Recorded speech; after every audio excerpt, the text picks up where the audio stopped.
Hello बच्चों, चलिए प्रश्न को पढ़ते हैं।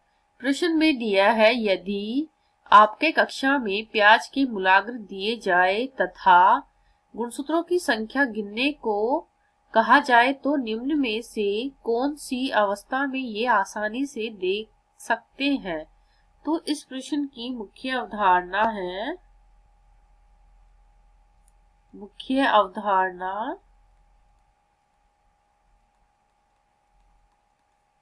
कोशिका विभाजन।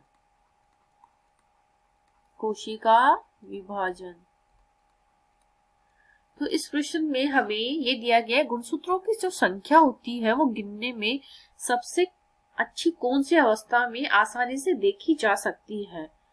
तो इसमें क्या होता है, पहले देखिए, सबसे पहली अवस्था होती है यहाँ पर प्रोफेज। इसमें क्या होता है, इसमें जो गुणसूत्र जो होते हैं इनको गुणसूत्र ना बोल के क्रोमैटिन धागे बोलते हैं। जो क्रोमैटिन धागे जो होते हैं ये परस्पर कुंडलित अवस्था में रहते हैं। परस्पर कुंडलित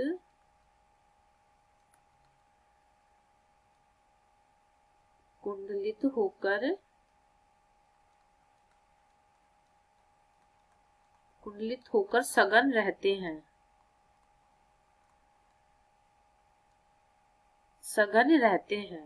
तो इसमें क्या होता है कि ये जो गुणसूत्र के जो रेशियो होते हैं वो आपस में से एक दूसरे में कुंडलित अवस्था में रहते हैं। तो ये हमारे प्रोफेज अवस्था में होता है। दूसरा देखिए, प्रोफेज के बाद दूसरी अवस्था आती है मध्यावस्था, जिसको क्या बोलते हैं, इसको ही मेटाफेज बोलते हैं। ये एक ऐसी अवस्था होती है जिसमें जो हमारे गुणसूत्र होते हैं वो एक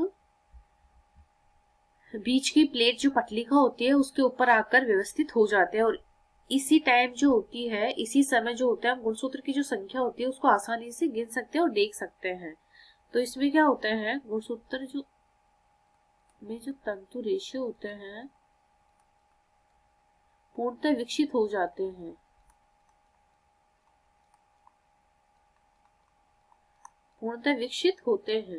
और जो केंद्रक झिल्ली जो होती है वो इनकी समाप्त हो जाती है, और ये क्या करते हैं, केंद्र से ये कोशिका में केंद्र की ओर आगे बढ़ने लगते हैं। और इसमें जो गुणसूत्र जो होते हैं स्वयं को जो तंतु ध्रुवों से ये लंबवत 90 डिग्री जो होती है उसमें व्यवस्थित कर लेते हैं। और तो इसमें ये क्या होता है, जैसे कि हमारी ये कोशिका है तो उसमें ये ऐसे एक मध्य प्लेट पर आकर व्यवस्थित हो जाते हैं। इस प्रकार से मध्य प्लेट पर आकर व्यवस्थित हो जाते हैं। इस प्रकार से तीसरी अवस्था आती है एनाफेज। एनाफेज में क्या होता है,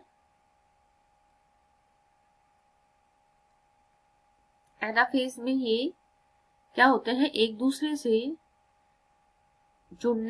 जिस बिंदु से जुड़े रहते हैं वहां से ये टूटने लग जाते हैं और अलग अलग पोल की तरफ या ध्रुव की तरफ जाने लगते हैं। इस अवस्था में क्या होता है, इनका जो सेंट्रोमियर होता है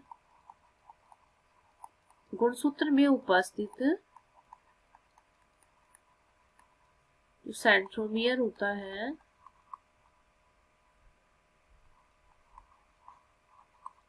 विभाजित होना स्टार्ट हो जाता है। ये इस प्रकार से एक दूसरे पोल के ऊपर जाने लगते हैं। ये है हमारी कोशिका की संरचना। इस प्रकार से एक दूसरे ध्रुव पर जाने लगते हैं। तो ये हो गया एनाफेज। और जो जो टीलोफेज होता है, टीलोफेज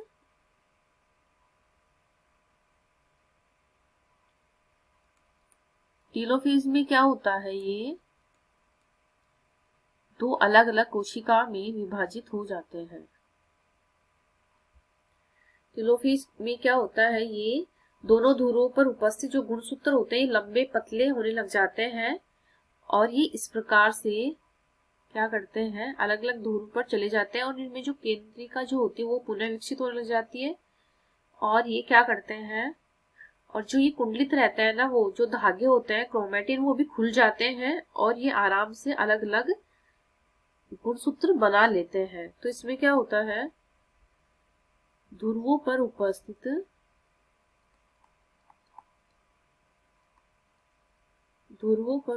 गुणसूत्र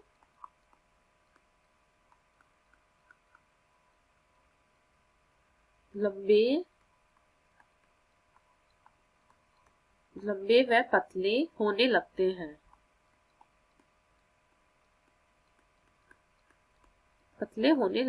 और जो केंद्रिका होती है पुनः प्रकट होने लग जाती है। तो इसमें क्या होता है, ये इस प्रकार से दो कोशिका बना लेते हैं और ये इनके अंदर उपस्थित गुणसूत्र होता है वो अपने अपने ध्रुव पर ऐसे पोल पर उपस्थित रहता है और बाद में इनमें साइटोकाइनेसिस की क्रिया होती है और ये दो अलग संतति कोशिका में विभाजित हो जाते हैं। इस प्रकार से इनके बीच में पट्टिका जो बनती है वो बनती और टूट जाते हैं। तो हमारे प्रश्न में पूछा है स्पष्ट गुणसूत्रों की संख्या हम कौन सी अवस्था में देख सकते हैं, तो वो है मेटाफेज में। तो हमारा उत्तर हो जाएगा मेटाफेज। तो ये तीनों विकल्प कट जाएंगे।